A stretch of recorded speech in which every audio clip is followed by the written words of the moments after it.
Good morning, boys and girls. Now we'll take some examples. A coil consists of 400 turns of wire. Each turn is a square of side having 20 centimeter. A uniform magnetic field directed perpendicular to the plane of the coil is turned on if the field changes linearly from 0 to 0.5 Tesla in 0.8 second. What is the magnitude of induced EMF in the coil while the field is changing? So this is the question where we want to find out the induced EMF. So basic data what is provided to us is coil whose side is 20 centimeter.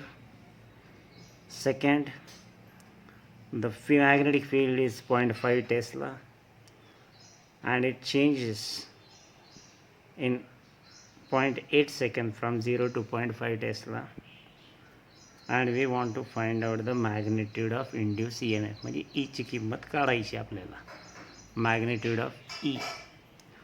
आता आपल्याला माहिती आहे थिअरीप्रमाणे magnitude of E is equal to what, derivative of phi. So here n turns are provided, so the equation will be magnitude of E is equal to magnitude of derivative n phi by dt. आता n constant आहे बाहेर घेतला, D phi by D T आतमध्ये राहिला. What is phi is nothing but the product of B into A, म्हणजे is equal to N into D derivative of B A by D T.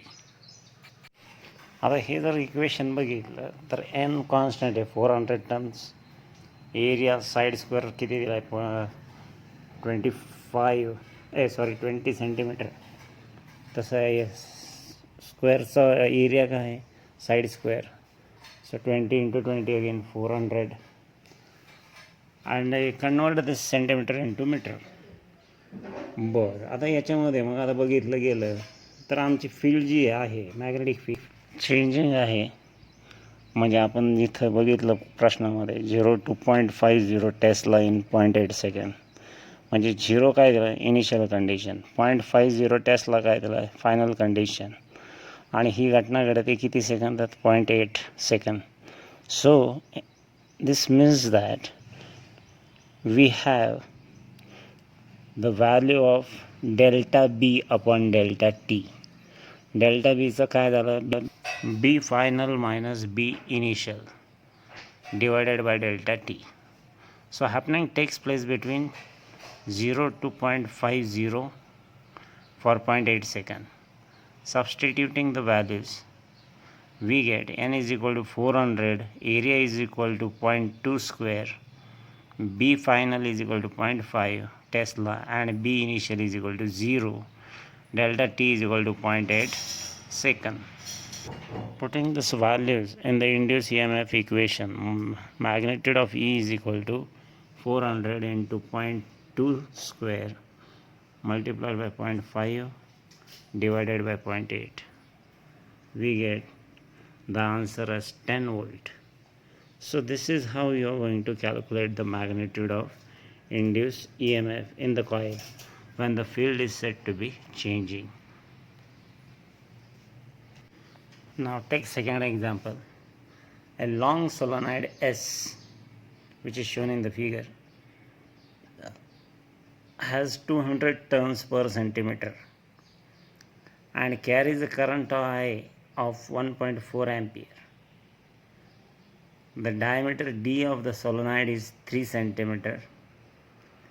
A coil C having 100 turns and a diameter of 2 centimeter is kept at the center of the solenoid. Full stop.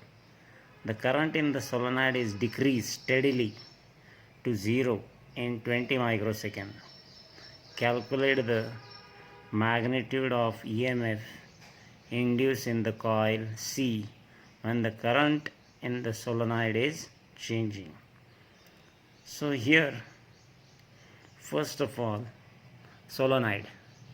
सोलोनाईडला तुम्ही imagine करू शकता, नळाचा pipe जो असतो त्याचा एक तुकडा घ्या आणि त्याच्यावर जी कॉईलची वाइंडिंग असते त्याला 2 टोकं वायरचे, हे जे काही फॉर्मेशन होतं त्याला आम्ही म्हणतो सोलोनाईड. आता ते किती टन्स घेतले, म्हणजे किती पिळे झाले, 200 टन्स पर सेंटीमीटर. म्हणजे त्या पाईपाच्या सेंटीमीटर 1 सेंटीमीटरमध्ये 200 टन्स आहे. आणि करंट किती कॅरी करतो, आय ऑफ व्हॅल्यू 1.4 ॲम्पियर्स. तर ह्या पद्धतीने आता आम्हाला सोलोनाईड कळला. आता त्याच्यानंतर त्याने सांगितलं the diameter D of the solenoid is 3 centimetre. म्हणजे जे पाईपाचा तुकडा जो आहे त्याचा डायमीटर 3 सेंटीमीटर. आता हे सगळं सेंटीमीटर जे किंवा CGS सिस्टीममधले जे काही युनिट्स आहेत ते कन्वर्ट करून घ्यायचे MKSमध्ये. So now a coil having 100 turns and a diameter of 2 centimetre is kept at the centre. म्हणजे पाईपाच्या आतमध्ये सुद्धा आम्ही वाइंडिंग ठेवतो आणि ते वाइंडिंग जे आहे दोन्हीचं बी ॲक्सिस कॉमन आहे. आणि मग त्या ॲक्सिसवर ह्या 100 tons of coils per centimetre 100 tons of coil घेतलेले आहेत आणि त्याची जी कॉईलची डायमीटर आहे ती 2 सेंटीमीटर घेतलेली आहे at the centre of the सोलोनाईड.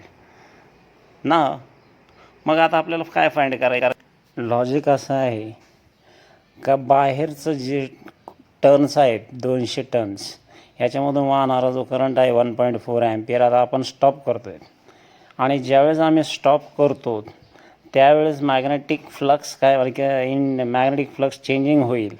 आणि मॅग्नेटिक फ्लक्स चेंजिंग झालं म्हणजे काय होणार की इंड्यूस EMF तयार होणार. आणि त्याचा परिणाम जो आहे आतल्या कॉईलवर काय होतो त्याने विचारलं आहे. The current in the solenoid is decrease steadily to 0 in how many millisecond 20 millisecond. आणि मग सांगितलं आहे की calculate the magnitude of induce EMF in the coil C. म्हणजे आतमधल्या कॉईलमध्ये किती EMF इंड्यूस झाला हे आपल्याला शोधून काढायचं ज्यावेळेस the current in the solenoid is changing from 1.4 to 0 in how many millisecond 20 millisecond. तर आता उत्तर काढायचं आहे आपल्याला. आता बेसिक फॉर्म्युला आपल्याला माहिती आहे की मॅग्नेटिक फ्लक्स म्हणजे फाय आणि phi is equal to B into A. आता ज्यावेळेस करंट फ्लो होतो सोलोनाईडमधून त्यावेळेस मॅग्नेटिक फ्लक्स जे तयार होतं आहे तो फॉर्म्युला B इंटू A. मग B आम्हाला आणि A आम्हाला हे 2 गोष्टी काढायच्या आहेत. तर आता फर्स्ट ऑफ ऑल एरिया काढायचा आहे. Area of the solenoid is taken as πd²/4. आता हा जनरल फॉर्म्युला आहे याचा जॉमेट्रीचा regarding the cross sectional area of solenoid. मग एरिया इज इक्वल टू पायची किंमत माहिती आहे. डी काय किती आहे 3 सेंटीमीटर. त्याला मीटरमध्ये कारण कन्वर्ट करा 0.03 मीटर होतं त्याचा स्क्वेअर करा आणि divided by 4. So we get the answer of area as 7.065 into 10⁻⁻4 metre square. आता एरिया मिळाला. आता number of turns in unit length म्हणजे काय 1 सेंटीमीटर. मग N इज इक्वल टू किती आहे 200 पर सेंटीमीटर. एका सेंटीमीटरमध्ये 200 टर्न्स आहेत. आता याला ह्याच्यामध्ये कन्वर्ट करून घ्या MKSमध्ये. So we get 200 into 100 metre per metre त्याला म्हणू आपण. So we get N is equal to 2 into 10⁻⁴ turns per metre. आता याच्यामध्ये मॅग्नेटिक फ्लक्स आता काढायचा ड्यू टू द करंट आहे. म्हणजे सोलोनाईडवरची जी वायर आहे बाहेरच्या वायरचे करंट फ्लो होतो त्याच्यामुळे मॅग्नेटिक फ्लक्स त्याला आपण इनिशियल दिलतो फाय ऑफ BI. म्हणजे सबस्क्रिप्ट लिहिलं आहे BI फाय ऑफ BI म्हणजे काय magnetic flux due to the current I that is 1.4 ampere आणि त्याचा formula B into A. B किती आहे μ0NI. आता हे μ0NIची जी किंमत आहे ती आपण ऑलरेडी 11वीमध्ये काढलेली मॅग्नेटिक फील्डच्या बाबतीत Bच्या बाबतीत. तर आता B into A μ0NI in the bracket multiplied by area. मग आता μ0 म्हणजे काय 4π इंटू 10⁻⁻⁷. N किती आहे आपला 2 इंटू 10⁻⁴ टन्स आत्ता काढलेला आपण. करंट किती आहे 1.4 ॲम्पियर आणि एरिया जो आहे तो 7.065 इंटू 10⁻⁻⁴ मीटर स्क्वेअर. मग अशी आपण एरिया ऑफ सॉलिनॉइड कॅल्क्युलेट केला होता. आता यांचा सगळ्यांचा गुणाकार जर केला तर आपल्याला फाय ऑफ बी आय म्हणजे magnetic flux due to the current of solenoid, त्याचं उत्तर येतं 2.485 इंटू 10⁻⁻⁵ वेबर. म्हणजे हे मॅग्नेटिक फ्लक्स मिळालं आम्हाला. आता पुढे आता आपल्याला फायनली आपल्याला आतमध्ये जे आपण 100 टन्स ऑफ कॉईल घेतले सी, त्याच्यामध्ये इंड्यूस ई एम एफ किती झाला वरच्या बाहेरच्या कॉईलमुळं, ज्याच्यामधून करंट फ्लो झाला 1.4 ॲम्पियरचा, 0 केला आम्ही. म्हणजे याचा अर्थ असा होतो की आत्ता आपण जी फाय ऑफ बी आय किंमत जी काढली ती जी आहे, म्हणजे आम्ही काय केलं आहे, मॅक्सिमम करंट आहे आणि ह्या करंटला इनिशियल कंडिशन आपण म्हणू शकतो मॅग्नेटिक फ्लक्सची, जी कमी असते, एकदम स्टार्टिंगला 0 असते. So here we have the flux value in two condition, final condition and initial condition. तर मॅग्नेटिक फ्लक्स आम्ही जे म्हणतो की phi of B F minus phi of B I. आता इथं जी फाय ऑफ बी आय जो आहे ते आपण कॅल्क्युलेट केलेली आहे 2.485 आणि आपल्याला फाय ऑफ बी एफ म्हणजे फायनल कंडिशन मॅग्नेटिक फ्लक्स ज्यावेळेस स्टॉप होतं करंट त्यावेळेस मॅग्नेटिक फ्लक्स काय होणार, 0 होणार. So 0 minus 2.485 into 10⁻⁵. ही घटना किती सेकंदात घडते, मिली सेकंदात, 20 मिलीसेकंद. मिली म्हणजे 10⁻³ 20 इंटू 10⁻³ हे कॅल्क्युलेट केलं की आपल्याला उत्तर मिळतं -1.243 इंटू 10⁻³ वोल्ट असं उत्तर आपल्याला मिळतं त्याच्यात. आता इथं आपण हा जी किंमत काढली ती d∅b/dt काढलं. आता हे जर मॅग्नेट्यूड घेतलं तर मायनस साईन कॅन्सल होईल. d∅/dtचं मॅग्नेट्यूड घेतलं ते 1.243 इंटू 10⁻³ वोल्ट.